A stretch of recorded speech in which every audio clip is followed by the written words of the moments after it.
የዋንትያ ልጅ አባት ነኝና የአባትነት ክብር ይገባኛል፣ እንዲሁም ደግሞ ልጅ ላሳድግ የሚፈቀድልኝ የሚል ጥያቄ ያቀረበው ግለሰብ የወንጀል ኃላፊነትን በተመለከተ ጠበቃና የህግ አማካሪ አያሌው ይታ ነኝ።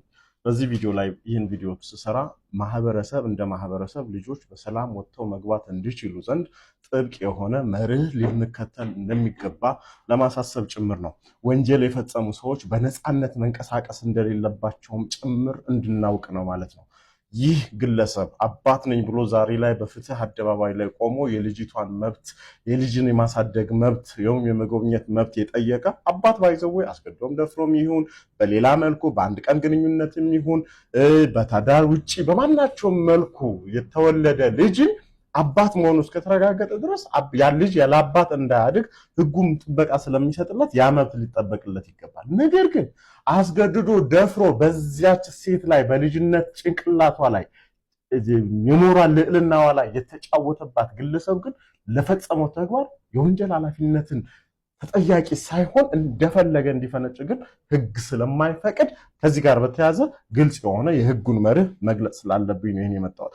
የወንጀል ህጋችን አንቀጽ 626 ላይ ማንም ሰው ተቃራኒ ጾታ ካላት እድሜዋ ከ13 ዓመት በላይ ሆኖ 18 ዓመት ካልሞላት ልጅ ጋር የግብረ ስጋ ግንኙነት የፈጸመ ወይም ይህቺው ልጅ እንዲህ አይነቱን ድርጊት ከእርሱ ጋር እንድትፈጽም ያደረገ እንደሆነ ከ3 ዓመት እስከ 15 ዓመት ለሚደርስ ጽኑ እስራት ይቀጣል ይላል ማለት ነው። ስለዚህ ግብረ ስጋ ግንኙነት መፈጸም ነው፣ አስገድዶ መድፈርም አይደለም። ስለመገደድ አናወራም እዚህ ላይ ወዳጆቼ፣ ስለመገደድ አናወራም። እድሜዋ ከ18 ዓመት በታች መሆኑ ብቻ በቂ ነው። ፈቅዳ እንኳን የግብረ ስጋ ግንኙነቱን ብትፈጽም ድርጊቱን የፈጸመው ግለሰብ የወንጀል ኃላፊነት አለበት ማለት ነው። ዛሬ ላይ በፍትህ አደባባይ ላይ በፍትህ ብሔር ልጁን ለማሳደግ መብት ይሰጠኝ፣ እንድጎበኝ መብት ይሰጠኝ የአባትነት መብት ነው። ነገር ግን ይቺ ልጅ በልጅነቷ ለተፈጸመባት የወንጀል ድርጊት ግን ኃላፊ መሆን አለበት። ወንጀለኛ ነው ስለሚል ህጋችን ማለት ነው። ይህንንም በተመለከተ ብዙዎች የሚያነሱት የይድጋ ዘመንን በተመለከተ መመልከቱ አግባብነት አለው ማለት ነው። ከስንት ዓመት እስከ ስንት ዓመት ያስቀጣል ብያችኋለሁ ቅድም። ከ3 ዓመት እስከ 15 ዓመት የሚያስቀጣ የወንጀል ድርጊት ነው የግብረ ስጋ ግንኙነት መፈጸም ብያችኋለሁ ማለት ነው። በተመሳሳይ የወንጀል ህጋችን አንቀጽ 217 ላይ መደበኛ የክስ ማብቂያ ወይም ማቅረቢያ የይርጋ ዘመን ስንት ነው ይላል።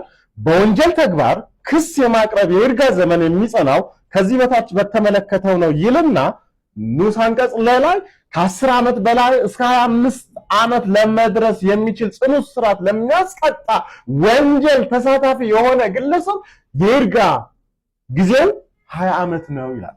ስለዚህ ይህ ግለሰብ ድርጊቱ ከተፈጸመበት ጊዜ በሚቆጠር ጊዜ ውስጥ በ20 ዓመት ጊዜ ውስጥ ለድርጊቱ ኃላፊ እንዲሆን የወንጀል ኃላፊነት ክስ ሊቀርብበት ይገባል።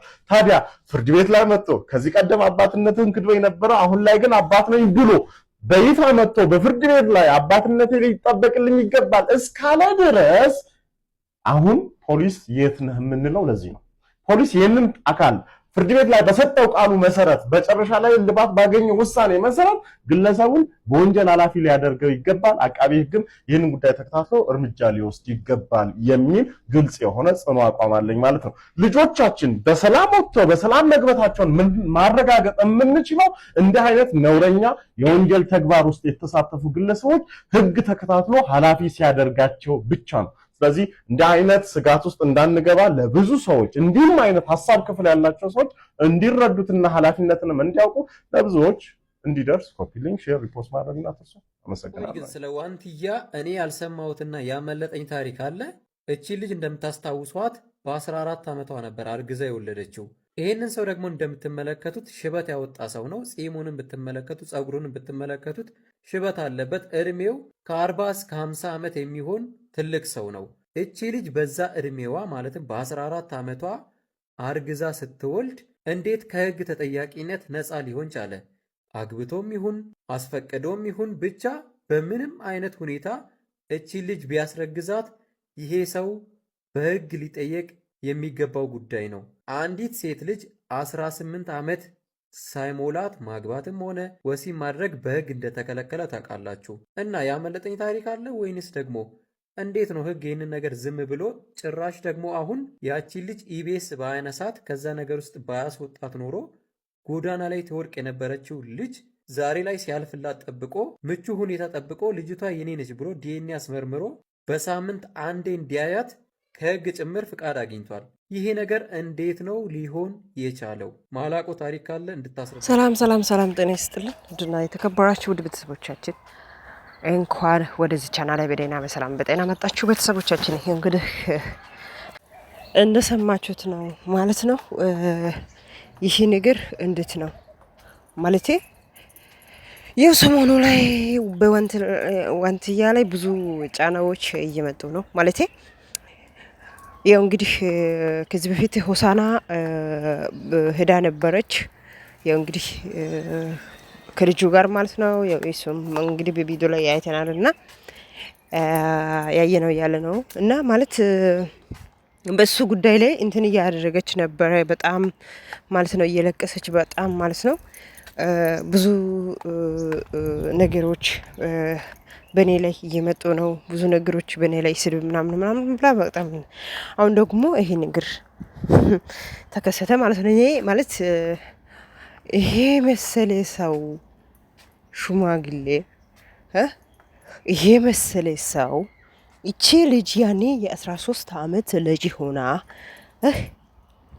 ተደፍራ እንደዛ ስቃይና መከራ ውስጥ እንግዲህ አልፋ እግዚአብሔር ደግሞ እሷን ወዶ ማለት ነው ሰው ሰጥቶ ኢቢኤስ ቴሌቪዥን እንግዲህ የዛሬ አይተናል ሁላችንም። እንግዲህ መልሼ ለእናንተ እንዴት ብዬ ላስረዳችሁ። እንደዚህ ከሆነች በኋላ እግዚአብሔር ሰው ሰጥቶ እንደዚህ ደግሞ አሁን ጥሩ ደረጃ ደርሳ ልጅቱን አሳድጋ እንደ አባት በኩል እንደ እናት በኩል ሆና በእንደዚህ ሁኔታ የኢትዮጵያ ሕዝብ ደግሞ ደግና መልካም ሰዎች ስለሆኑ በእንደዚህ ሁኔታ ልጅን ለጉዲፈቻ አልሰጥም ብላ እንደዚህ ሆና በዚህ ሁኔታ እንግዲህ ያለ ነው በእናት በኩል እናት አባት በኩል አባት ሆና እንግዲህ በጥሩ ሁኔታ ልጅቷን እያሳደገች ያለበት እሷ ያለችበት ሰዓት ላይ ማቶ እኔ አባት ነኝ ማለት ሽማይዘው እንዴ በነገራችን ላይ ህጉ ራሱ አሁን እንግዲህ እንደሰማችሁት ነው ቪዲዮ ላይ ማለት ነው። እንግዲህ እንደሰማችሁት ነው ማለት ይሄ ሰውየው ራሱ ይቀጣዋል ማለት እንዴት ለሱ እንግዲህ እንደሰማችሁት ነው ቪዲዮ ላይ እንዴት የልጅ አባት ስለሆነ ሄደ መጠየቅ አለበት። በልጅነቷ ላይ እሷ ያኔ 13 ዓመት ልጅ ማለት እንግዲህ እናንተ ትረዳላችሁ። የ13 ዓመት ልጅ ማለት እንዴ በዛ ላይ ደግሞ ይሄ መስለ አባት ለሷ እኮ አባት ከብንዱ አባት ምን ማለት ትንሽ እንትን ብሏል። ይሄ መስለ ሰው እንደዚህ ሳድርግ ነው የሱ ወንጀል አልተጠየቀም። የልጅን አባት ስለሆነ ሄዱ መጠየቅ አለበት ልጇን ማለት ምንድነው ቆው በነገራችን ላይ ቤተሰቦቼ ወዴት ነው ማለት የኢትዮጵያ ላይ ህግ ወዴት ምን እያካሄደ ነው? የኢትዮጵያ ህግ ምንድነው እንዴ? የሚያድጉ ልጆች ቆይ እንዴት ነው እንደ የሴቶች መብት እኮ እየተገፋ ነው። ምንድነው ነገሩ ለእናንተ ገብቷል? ለኔ አልገባኝም ነገሩ እንዴ። ስለ አባትነቱ ይከበራል። እሷ ደግሞ በ13 ዓመት ልጅ ሆና የተደፈረችዋ ነገር ይሸፈናል። ምንድነው ነገሩ አልገባኝም። ልጁም እንግዲህ ያለው ሰምታችኋል። ስለ ዋንትያ ጀርባ ያለው ነገር አልተረዳሁም። እናንተ የምታውቁ ልጆች ካላችሁ መረዳት እፈልጋለሁ። ልጁ እንዳለው ማለት ነው እንዴ ምንድነው? ምን እያካሄደ ነው? ሀገር ቤተሰብ እንዴት ነው እንዴ? አሁን እንግዲህ ይህንን የሰውየው እንግዲህ እኔ ፊት እፈልጋለሁ፣ ልጅን ማየት እፈልጋለሁ፣ ፊትን እፈልጋለሁ ያለው ሰውየው እንግዲህ ፊቱን አግኝቶ ልጇን መጠየቅ ፍቃድ ተሰጥቶለት የእሷ መደፈረቷ ደግሞ ወደታች ሆኖ የሚያድጉ ሰዎች የሚያድጉ ልጆች ደግሞ እስቲ አስቡት። ይሄ ለእናንተ ትቼዋለሁ። ምንድነው? እንዴት ነው የሀገራችን ህግ ወዴት እየሄደ ነው? ቤተሰብ ምንድነው ነገሩ እንዴ? በዛ ላይ ደግሞ ያኔ ጎዳና ላይ ወጥታ ያኔ ስቃይ ራብ አይታ መከራ አይታ ያኔ ውጪ ብሎ አስወጥቶ እንግዲህ ኢቢኤስ ቴሌቪዥን ላይ ሁሉም ሰምተናል። ስራዬ ነው ብዬ ነው እንግዲህ ያኔ መጀመሪያ ቀን እሷ